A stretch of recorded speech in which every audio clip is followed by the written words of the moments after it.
I'ma hit the happy hour. I need me a drink. I'ma hit the happy hour. I need me a drink. I've been serving customers every day, all week. I'ma hit the happy hour. I need me a drink. I'ma hit the happy hour. Man, I need me a drink. I'ma hit the happy hour. I need me a drink. Yo, I need the happy hour. Welcome to the happy hour. Hello everyone, my name is Kendrell Bowman and I'm so excited for this episode. One thing that we can all agree on is that we're gay. So to celebrate that is our Pride episode. Cheers! Cheers! Salute! Thousands from around the world will come to New York City for Pride this year, but many forgot the reason why we're celebrating Pride. Are you guys familiar with the Stonewall riots? Oh, yeah. I wasn't born, but I am familiar, yes. Okay. Well, it's very important that we speak about the Stonewall riots because without the Stonewall riots, there would be no World Pride here in New York City.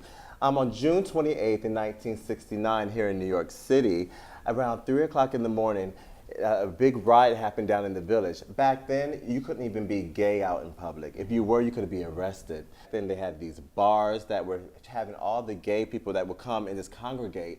And even the homeless people. You know on Christopher Street, right? Yep. That's where they will go. Right there on Christopher Street and 7th Avenue is where Stonewall Inn is located. At 3 o'clock in the morning, police came to the Stonewall Inn because they found out that they were selling alcohol. Stonewall Inn did not have a liquor license to sell alcohol, so when they got in, they arrested all the transgender people and all of the gay people that were inside, and a lot of those people were minorities and African Americans.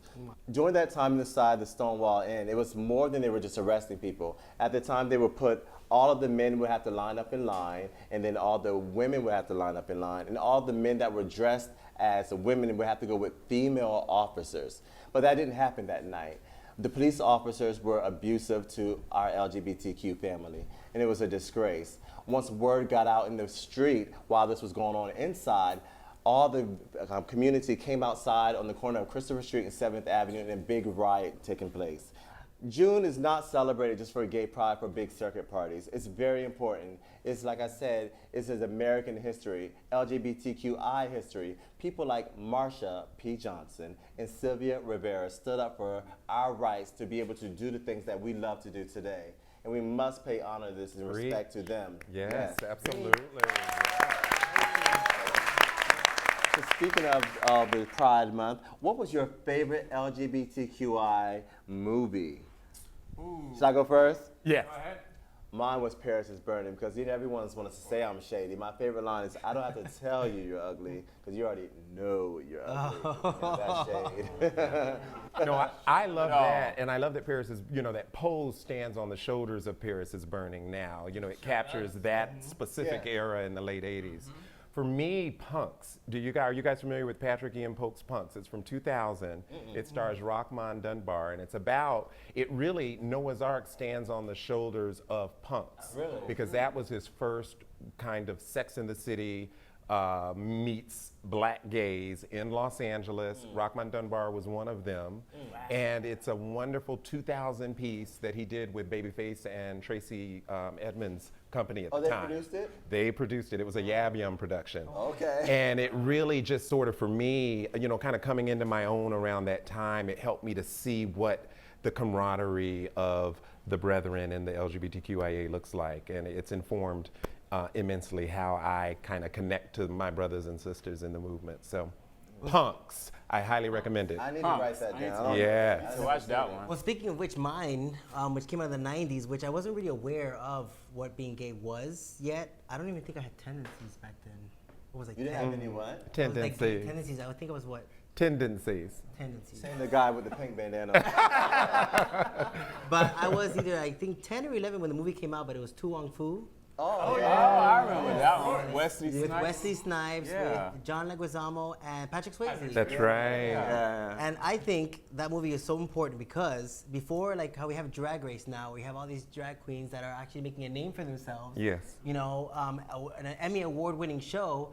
I think this helped pave the way for that so people could break away from the stereotypical perceptions that they have about what being queer is. It did, but Wesley Snipes was ugly. There was some and that wig was bad. I'm just saying, that's all. I love that movie. A good film, though. Good It film. was good. I liked it. Well, for me, it would be Noah's Ark 2008 Jumping the Broom movie, which was a spinoff from the 2005 Noah's Ark series. For me, growing up in Louisiana as a closeted gay black male, it was good for me to see that there are other people having the thoughts and the feelings that I had. So when I saw that movie, I said, hey, there are other guys having thoughts and feelings and emotions about falling in love with somebody, adopting a child with somebody, going through the ups and downs in relationships. And it was just inspiring for me to see that I wasn't the only one going through the same thoughts and emotions I was going through while I was still in the closet. Yeah. Well, look, I gotta take it a little away from something so serious. I like Birdcage, my favorite of all time. Such a remake of La Cage aux Folles, the French version.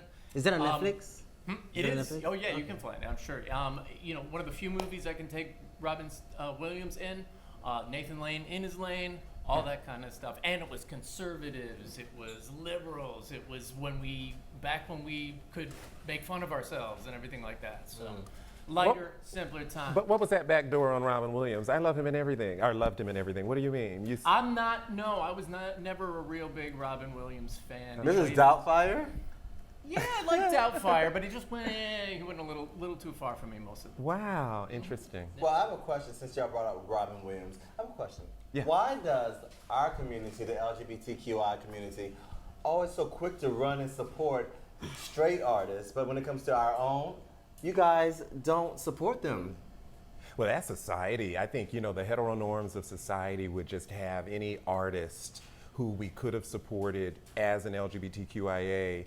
Many of them during, I think about Luther Vandross, I think about Billy Preston, people who are the ones I came up with who couldn't be out because what they were portraying in the heteronormalness of society was not such that we could hear that love song without him referencing a woman. We couldn't hear him talking about a man. He went. Luther especially. It was a big deal as a romantic exemplar for us as a society when most of the women who loved him were black women from the church. They wouldn't listen to any secular music, but they were listening to Luther. And so he didn't have the confidence for the time to really be out as who he was. And that was a big sacrifice, I think, that he made. It's a regret I have on his behalf that he didn't have the chance to be fully out there in a way that he could be who he was and still we celebrate and appreciate his music. But what about even now? Like, the times have changed, obviously, Yeah. And like Tajik Hall, for example, he just came out with another album, which is pretty much like a drag queer anthem, each and every song. And I personally think because he doesn't get radio play, because he's not signed to any kind of label. Right, he's He independent. doesn't have that, widespread, play on the radio where people can actually hear his music. And I personally think that's exactly why people such as him don't get to become like these cultural phenomenons that we have because of that. I hear what you're saying, but for me, being a part of the community, just because he's gay and he has great anthems, I don't want to sit and want to prance around dancing to a bunch of drag queen music, pump. That's not my thing. You know what I mean? I love talent. Talent is talent, but just because he's gay and I'm gay, that don't mean I have to support him. Well, you're right there because part of it is that numbers game, but there's a little bit of a void of talent, and I don't know if it's because of the lack of opportunity to elevate and promote gay artists and stuff like that, but I'm still waiting for that gay artist that makes me really feel things. Yeah, I think it's a matter of, is he really a good artist? Like, I've gone out the past couple of months several times. I haven't heard his music. My social circle hasn't told me about these gay artists. Like, what other gay artists are there besides Tajik? Well, that's why we have to do the research and all that stuff. Like for Tajik, for example, he choreographs everything, he produces everything. Sometimes even before he releases the video, he's writing the song the night before. But since you're such a big fan, what's his song that you like? I like a lot of them. Well, in this last one, I like Attention. I like his Forbidden Visual album because it plays on how if being heterosexual was taboo and being gay was normal, because they called, instead of it being called America, he reversed it and it's called Nakarima. So it's a reverse of everything that we have today. So it really just opens your eyes and it really lets you see another perspective than what we're used to. Have you heard it out in the club before? Have you heard it out like just outside of your home or Never. with your friends? See, Never. I think it's more than just like, is he really a good artist? Like, is he hitting mainstream? Well, let me tell you who I'm thinking of, Billy Porter. When his album, his R&B album was out in the early 2000s, I loved it. I lived for it. He had a remake of Show Me, Show Me. Y'all know. I knew that was gonna come. You know, I'm sorry. I knew that was coming. It just comes out. Songs come out of me. But it was a wonderful album. He did Love Is On the Way before Celine that's Dion right, did that's it right. for the First Wives Club. It was an amazing version. It did not sell. And we now are having the opportunity to hear him testify the difficulty he had as an artist, an out artist, who the people just didn't support. But not just the people, the record company, the backing, the marketing that you get to go on the road and sell your good music. And it was good music. You just don't get that backing when society questions what that looks like. Well, I disagree. In what way? Big Frida. Big Frida is a LGBTQI artist, but I think she strategized and went very smart about her approach to her music. She collaborates with mainstream artists that we all listen to. Yeah. Like, for instance, Formation Beyonce. Yeah, she has the Beyonce and Formation, and then she also went to the LGBT community again with RuPaul on the peanut, Oh, that's peanut, right. peanut butter. You know, I listen to that song in the gym. You know that song, right? Yeah. So, and she's A mainstream. sign of the times and the evolution. I think she's a sign of kind of where we are now Turnaround that's occurring. versus where we were when Billy Porter came out. What has him out now? I think is the she's work very of unique. her So it's New Orleans bounce music. It has a catchy Exactly. rhythm to it, so people can like grasp onto it quickly than the Todrick type music. But the homophobic genre that is hip hop, I can't name a gay hip hop artist. I can't do this. Well, Yeah, I same for know. me. No. It's a guy that's on Instagram. His name is King David. I don't know him. Well, who you, Mariah Carey? Get up the sign. I don't know her. I don't know. No one has told me about him. I don't know her. Yeah. Is it a good bounce? Is it a good beat? Like, No. This guy's he's really talented, and he's been doing his independent things just like Todrick has, but it's in the more hip hop community, so it's been harder to break. He's on the T.S. Madison show that comes on Monday. The Queen's Court? The Queen's Court. He's there with her, and he has this video that he made. It's really dope. Just Google it. It's King David. He's on Instagram, and he's a talented artist. So that brings me to this. Why do we continue to support businesses that don't support LGBTQ community? I can give you some examples. Y'all know Chick-fil-A, oh God. Chick-fil-A. Chick-fil-A is not the only one. I know. Bed Bath & Beyond. Yeah. That one I didn't know about. Yes, and the Salvation Army. We continue to support these businesses. Just to name a few. Just to name let's a talk few. about Right? Miss Uber Chick- did the Let's same talk thing. about Miss Chick-fil-A. I just- Chick-fil-A. I don't understand why people still support this business. They've been, very, very obvious in their supporting of anti-LGBT organizations and donating money to those organizations. But we continue to eat it. I have one friend who said, I just love Chick-fil-A. I can't give it up. But he's very open about his sexuality and being gay. But he continues to eat Chick-fil-A. I'm like, dude, why are you eating Chick-fil-A? Because I like the Polynesian. Chicken. The chicken's not even that good to me. But wait a minute. There's better chicken. Has he tried Popeyes? Wait a minute. We will not talk about the meat because the chicken is good. But this is not the point. But the point. understand. But this is my thing is I don't think we can throw the baby out with the bathwater. If I'm going to eat my homophobic family's food, I can eat Chick-fil-A from time to time. Now, the reason I say that, I don't support them. I don't promote them. I'm not going to be going to them as my first option. Do you eat it though? From time Why? to time. Why do you eat it from time to Well, time? let me tell you where I justify it. I justify it because, I have Spelman sisters who own franchises. I have gay friends who own franchises. So my point is, not throwing the baby out with the bathwater means that if I happen upon the Hartsfield Airport, the Maynard Jackson Airport, and I'm on that terminal, and that's the option, and I got to get to my next flight, I just might go pick up some waffle. Why would you support something? I'd rather starve. But Why it's would you not like something supporting. that doesn't support you. No, I agree with that sort of principle point, but I still think if we're going to be that muted about the relationship with Chick-fil-A, we're going to be not eating. Well, Now, what would our people from the Stonewall days say about that? The people that, suffered or died in the riots? They're probably shaking their head at me Is the truth. while I'm eating one time every 6 months my waffle fries. well, I think we're becoming too complacent and lazy as a community just because we have all these rights now. Agreed. We need to stand up for ourselves and not give in to what our desires and wants are. I have to agree with Derrick. I think you have to be consistent. If you're gonna be about something, be about it. Don't be like this one that over there talking about I'm hungry, I'm gonna eat Chick-fil-A, or On a this one that specific wants day. Polynesian sauce with the fries. with the fries or whatever Right. have you. I don't take Uber, I use Lyft for the same reasons. In order to set an example, we have to kind of set the wave. Yes. And if we continue backtracking and mouthing this, but then behind closed doors we're doing X, Y, and Z, how does that make any better? But let me just say I received that, and it's been a tough way. It's been a tough way to go with Chick-fil-A. It just has been, and I have come a long way. So maybe there's another step I can take, but it just is what it is. I'm not gonna. Native. Chick-fil-A is also kind of culturally embedded, you know what I mean? Well- In places where it was forever. I'm from the Northeast, we didn't have Chick-fil-A until, I don't know, 5 years ago. Right. But, and I've never gone.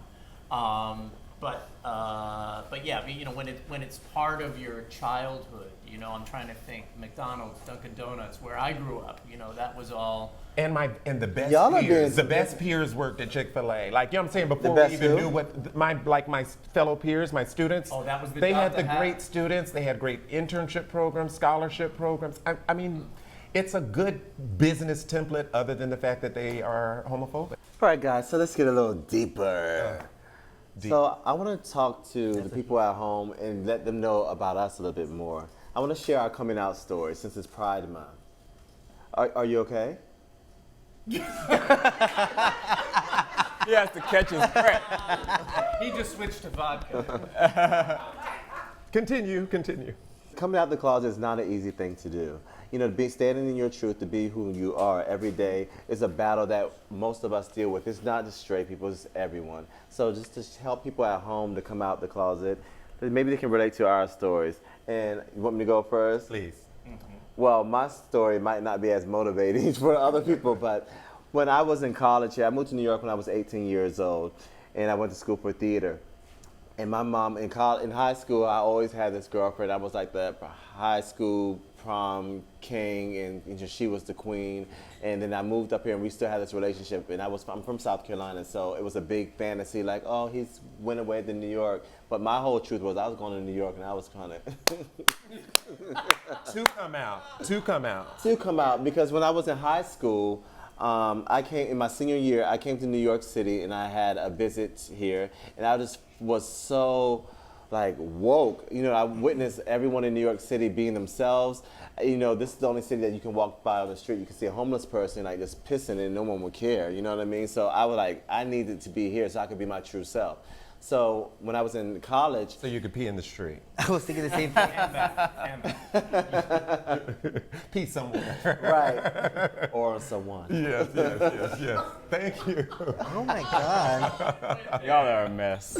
No, but all seriousness, I wrote my mom a letter in college, and it was like a 4-page letter. I'm not sure if when y'all were coming out, you don't want to. It felt so uncomfortable to say the word "I'm gay" or just to come in and say "I'm gay" out loud. So I wrote this letter to my mom, and I was like, I've been struggling with this for a long time, and I feel like I'm just want to be true to myself, and I have an attraction to men. I didn't say gay. I said I have an attraction to men. So it's And- like soft. A soft blow. It was but my mom, she was real grown. I was the young one, so she sent me I kid you not, my mom sent me those thank you cards that you get, that when someone send you something, you send it back with thank you for coming. She sent me a card the size of this. What? And I opened it, What did it say? and it was a blank one. She wrote on both sides, and she was like, you know what, this is not how God intended it to be. Oh, wow. And then she wrote, I read your letter 10 times, and she underlined 10 times. And then she was like, I guess I won't have any grandchildren depending on you. Oh, and I'm the oldest. It's just me and my brother. So I kind of felt away. So me and my mother, we didn't speak for at least a year, and she's kind of stubborn and I'm stubborn, and time went by, and I think that our relationship was always weird. It was not until like a couple of years ago that when my grandmother passed away, because she was my best friend, we were really close, that I think she realized that, you know what, I'd rather have my son than not to have him at all, because when my grandmother died, I felt like I wasn't going to have anyone. I wasn't going to close to anyone. I'm not close with my father like that. So to have no one, and then for the past years, we became really close. I speak to my mom every morning. You know, my mom knows about my personal life. It's you know, my mom knows about whenever, just anything. So we talk all the time, and it's been great. So. Well, my story is similar to yours in that I'm from the South. Yeah. And I did not come out, well, and different than yours, my mom died when I was 23 years old. So I didn't get that opportunity to come out to her because I didn't come out in college. I went to Morehouse College, so people said, you didn't come out there, which is a historically black, all-male college, but I did not. But by the time I transitioned into adulthood, it seemed to be what my truth was, you know, because it's the kind of thing, if you don't have sort of that outlet to speak it, it's an internal conversation. Of course, yeah. And so by the time I got into my early 20s, that was the route that I was definitely on, but I came out slowly to friends. And most of my friends accepted it, but I saved the family for last. So by the time I got to my mid-20s, I took that time to write letters to family members, to my dad, my sister, and my brother. And similarly, they weren't responsive, but what I got out of it over this time, and now these many, many years later, they accept me, they accept my partner, they accept all that I am. But what it took to get there was patience from me, because I would find out from one of the siblings that my dad was researching celebrities with gay children, because he wanted to just understand parents of gay kids. So he read about Bush, he read about he read about Cher. He researched these things, and I remember my sibling coming to me saying, "You've got our father researching this thing, this conundrum." And to me, that was a breakthrough for me, because I said, what you're showing me is that my father loves me enough to figure it out. He loves me enough to find the information. He never called me out of my name. And so ever since then, everything has just been a learning experience where I knew I had the open door to help them see what love looked like on me over time. And over that time, it's just become kind of them embracing it. But it was not easy at the beginning, and they definitely didn't say a lot of great things. I remember using the lyrics to Diana Ross's "It's My Turn" to help them understand. She says, "I can't cover up my feelings in the name of love or play it safe. For a while that was easy. If living for myself is what I'm guilty of, go on and sentence me. I'll still be free." And that was, when I shared that lyric with them, it kind of seemed to translate. So I thank Diana for helping me come out, and it wasn't I'm coming out, you know. Thank you for sharing. Well, my story is that I had my mother's side, she was a psychologist, you know, she was more open-minded. She was able to connect more, and besides her being my mother, we were like best friends, you know? Like, she didn't judge, she knew me better than I knew myself, to be quite honest. My father, on the other hand, is super, super Dominican. He's very stubborn, he's very, you know, one-track minded as far as that subject is concerned. And he cried for 2 weeks after I told him. But when I did it, and I told my parents, I told my friends, I did everything at the same time because I was so tired of lying. I would tell my parents, "Oh, I'm gonna go sleep over Christina's house," and I was really dancing on top of a speaker, you know? So I was, I was tired of lying to my parents, you know? My mother, the first thing she asked me is, "Who are you dating? Because if you're dating anybody, I wanna meet them because I wanna make sure they're a good person, blah, blah, blah, blah." My father automatically thought that I was gonna be a drag queen, that I was gonna do drugs, that I was gonna be promiscuous. They go for the extreme, right? Well, my dad, the extreme. He moved to New York when he was 17 from the Dominican Republic. So it was during, you know, the AIDS epidemic, during all this stuff. So he thought, I'm gonna start, you know, I'm gonna get these incurable STDs, that I'm going to be promiscuous, that I'm gonna be running amok pretty much. And it wasn't until I actually sat there and I told him, I'm like, I wasn't like that yesterday, I'm not like that today, and I'm not gonna be like that tomorrow, so what makes you think? Like, I helped him open his eyes to understand that it's more than just drag queens and, you know, buffoonery that we see on TV or whatnot.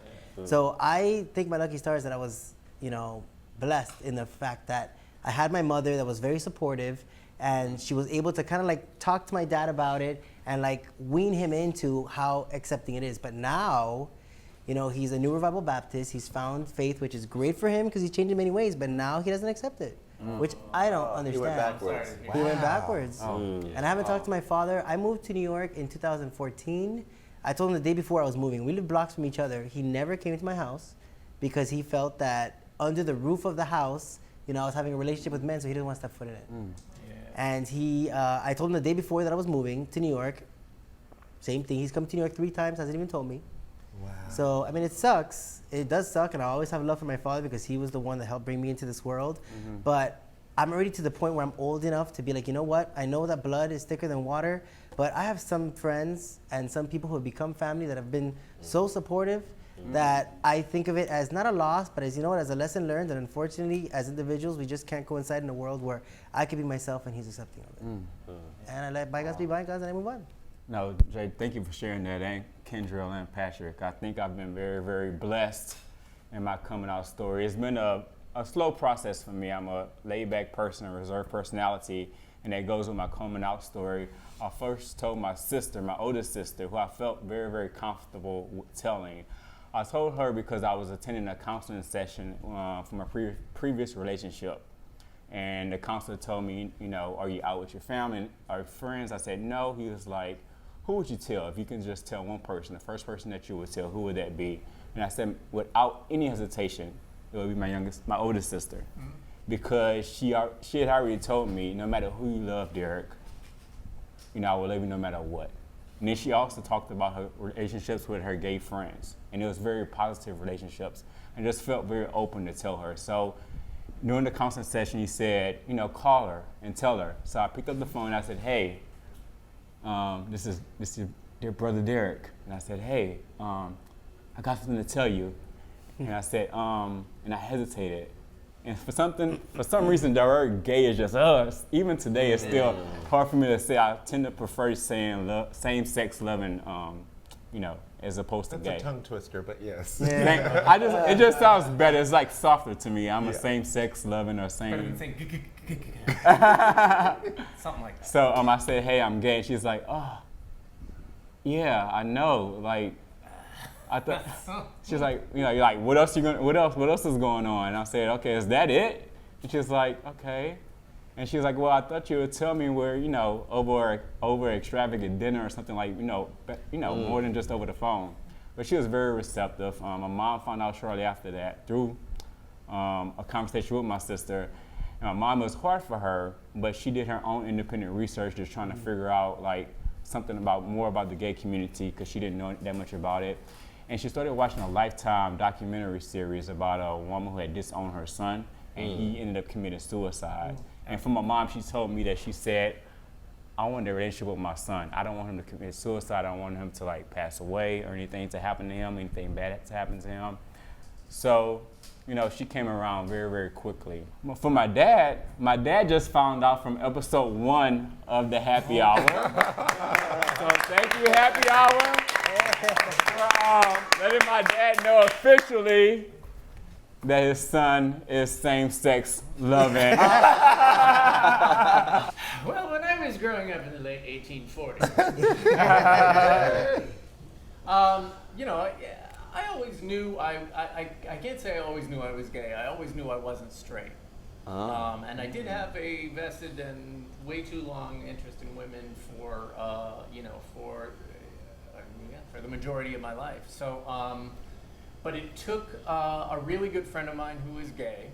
I always operated in a very, you know, gay, straight, integrated circle. You know, we talk about those Paris is Burning days. I mean, it was the early house of this, house of that, the club days, the balls. I mean, that's what I came up with. And so the crowd was really embracing of the diversity and everything like that. But it was a good friend of mine who said, listen, you're starting to hurt women's feelings. You know, your relationships are getting shorter and shorter. And he said, you know why? Because they're not men. Oh. And I was really resistant to, you know, I was more accustomed to, you know, having relationships with men and treating them like amusement park rides and not at all as romantic material. So it was really a friend of mine that kind of pushed me, gave me that encouraging push and said, listen, you need to try to engage on a more emotional, romantic level with a man. And So you were being involved with men, but just physical. just physically, yeah, that was it. No That was emotional the- no attachment, kissing nothing. Type, you know, like all that nonsense. So, but he kind of helped push me there, and he said you need to go out on a date with a guy. You know, let it be romantic. Don't just jump to dessert. So, and then the moment I did, I felt like. What a fool I've been all these years, and I really finally felt like, wow, this is really me. This is really who I am. That's fantastic. Coming out to the family, kind of like I heard a couple times here. Everyone knew, so it was very easy with my mother. She said, "Yeah, I know. Now go get me another scotch." Dad was really cool. My father's brother was gay and closeted. He was part of Judy Garland's entourage. Now that's gay. It doesn't get gayer than that. And to our young viewers, Right. Judy Garland is the Diana of her time. Yeah. Liza Minnelli of her time, yes. the original icon. But the most difficult part of my coming out was all in my head, and it surrounded my best friend Andrew.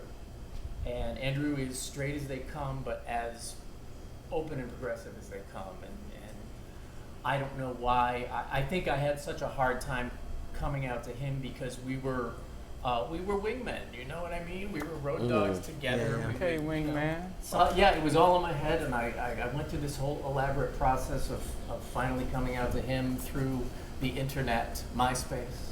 Oh! 1894. 1894. Yeah, long story short, he was like, I had no idea. And, but I love you, and thank you for telling me, and all that stuff. Well, thank you guys for sharing your story. It's very personal. I know it's not easy to speak about our coming out stories, but love is love. Our shirts we're wearing today is from the line Native Son. Native Son is an organization here in New York City who has minorities and African American men who created a safe space for them to be themselves, and which is headed by Emil Wickleman. And he's such a great guy. Such a great guy. So, if you choose to purchase these shirts, please go to Bloomingdale's. A percentage of the proceeds from all the Native Son shirts goes to Native Son organization. Oh, wait a minute. I have to buy this? Or I need to I'm just making sure. Because if so, I want an extra small. And that's our show today, guys. Thank you so much for joining us. And please remember, Pride is much more than a month. It's a movement. And please remember our pioneers that fought so hard for us at the Stonewall riots when you're out there twirling on the dance floor this weekend. We'd like to thank Melba's in Harlem, Lambda Vodka, and To Exist. Remember to keep the cocktails flowing and the conversations going. See you next time for the Happy Hour. I'ma hit the happy hour. I need me a drink. I'ma hit the happy hour. I need me a drink. I'ma hit the happy hour. I need me a drink. I've been serving customers every day all week. I'ma hit the happy hour. I need me a drink. I'ma hit the happy hour. Man, I need me a drink. Yo, I need the happy hour.